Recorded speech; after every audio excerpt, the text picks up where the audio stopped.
On this important occasion,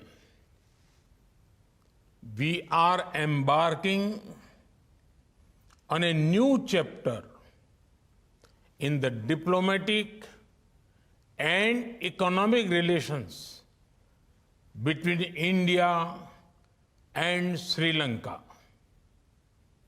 The launch of a ferry service between Nagapattinam and Santurai is an important milestone in strengthening our relations. Friends, India and Sri Lanka share a deep history of culture, commerce, and civilization.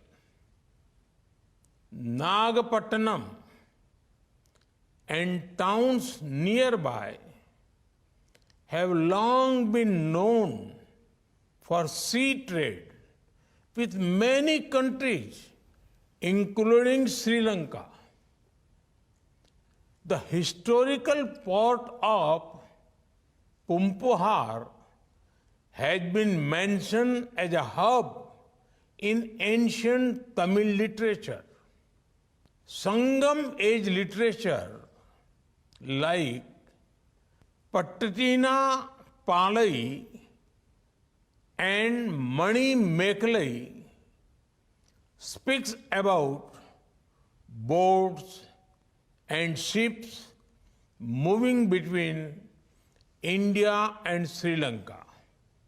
Great poet Srimabanya Bharati, in his song Sindhu Nadiyan Misai, had spoken of a bridge connecting our two countries. This ferry service brings alive all those historical and cultural connections. Friends, during the recent visit of President Vikramasinghe, we jointly adopted a vision document for our economic partnership. Connectivity is the central theme of this partnership. Connectivity is not only about bringing two cities closer, it also brings our countries closer, our people closer, and our hearts closer. Connectivity enhances trade, tourism, and people-to-people ties. It also creates opportunities for the youth of both countries.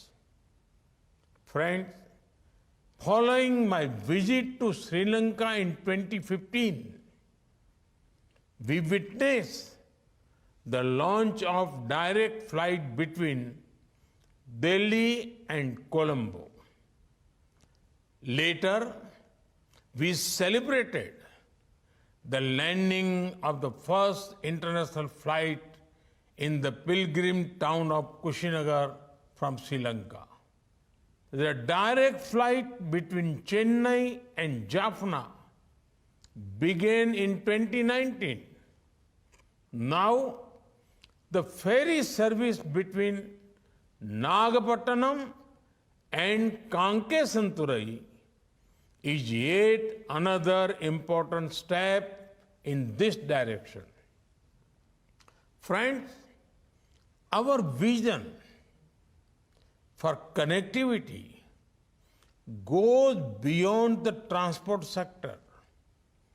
India and Sri Lanka collaborate closely in the wide range of areas such as fintech and energy. Digital payments have become a mass movement and a way of life in India due to UPI. We are working on fintech sector connectivity by linking UPI and Lanka Pay. Energy security is crucial for our countries to power our development journey. We are connecting our energy grids to enhance energy security and reliability. Friends, partnership for progress and development is one of the strongest pillars of our bilateral relationship. Our vision is to take development to everyone, leaving none behind.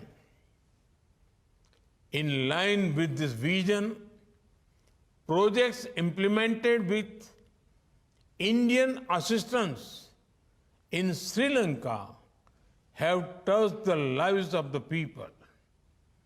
Several projects related to housing, water, health, and livelihood support have been completed in the northern province.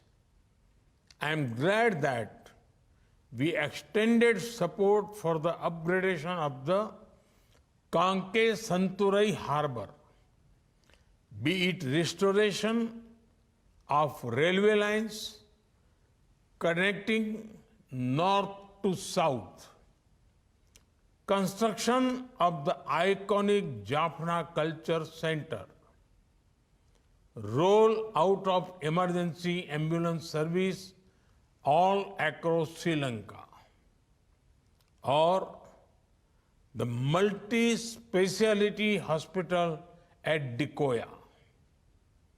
We are working with a vision of Sabka Saath, Sabka Vikas, Sabka Vishwas, and Sabka Prayas. Friends, you all know that India recently hosted the G20 summit.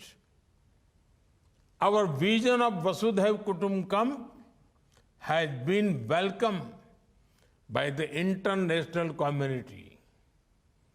Part of this vision is putting our neighborhood first, sharing progress and prosperity.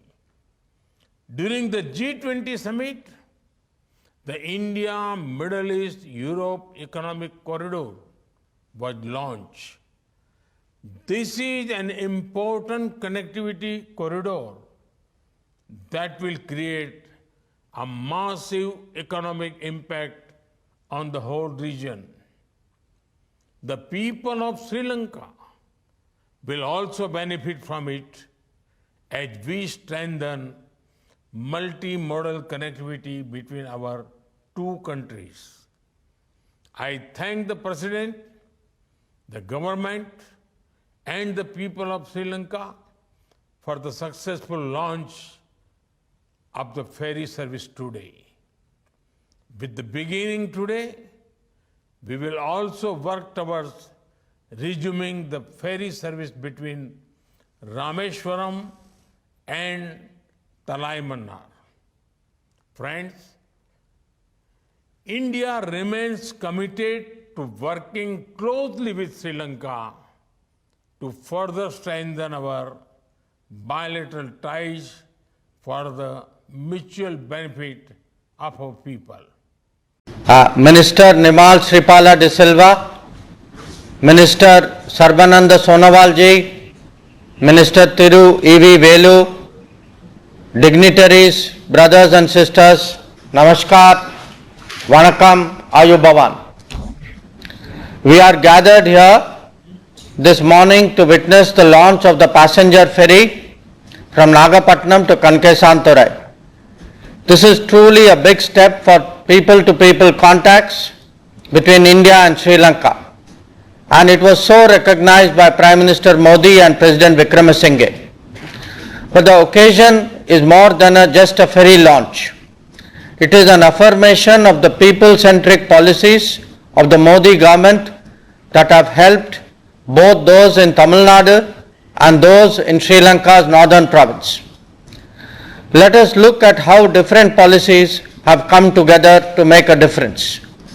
To start with, we have neighborhood first policy, a generous and far-sighted approach to our proximate nations with the focus on connectivity, cooperation and contacts. And that is exactly what we are seeking to do through this ferry. This is already visible in the Chennai Jaffna flights that Prime Minister Modi has sanctioned. Such steps are a natural decision of a Prime Minister who has Tamil Nadu so close to his heart and who has taken so much interest in the welfare of all in Sri Lanka. After all, who can forget that Prime Minister Modi ji is the first Indian Prime Minister ever to visit Jaffna. This commitment is also seen in support for housing projects, cultural centers and hospitals in Sri Lanka. In future, we are looking at grid connection, pipeline and economic corridor. And of course, support for all in Sri Lanka to live in equal dignity and equal rights. Friends, the second policy of relevance is that of Sagar. We have again been active in ensuring maritime security and safety as also in disaster response and environment security. This ferry is an important people-to-people connect through the maritime domain. It also underlines the assistance we have provided for the smooth functioning of the Kankesanturai harbour. The third policy is ease of living, or how to make life easier for a common citizen. And it is these steps, a ferry today, an air connection before, smoother visas, more tourism, that really matter. And finally, there is easier to do business commitment of the Modi government. The ferry will directly facilitate cargo services, as you all heard, and particularly help small businesses. Its benefits will reach those who otherwise may be left behind. Only yesterday evening, I was discussing with Prime Minister Modi my Sri Lanka visit from which I had returned on Thursday. His interest is evident in the message that you will hear from him. This is a Prime Minister who thinks big but always thinks practical. His concern for the interests of Tamil Nadu is well known. We saw that last year in Kashi Tamil Sangamam. We now see it in this Tamil Nadu Sri Lanka ferry as well. I wish the crew and the passengers of the ferry a very pleasant journey. They carry our hopes for an easier life and a better future. Thank you. Nandri Stuti. உடனுக்குடன் செய்திகளை பெற்றுக்கொள்ள UTVயின் YouTube தளத்தை subscribe செய்து கொள்வதுடன் bell ஐகானை அழுத்தவும்.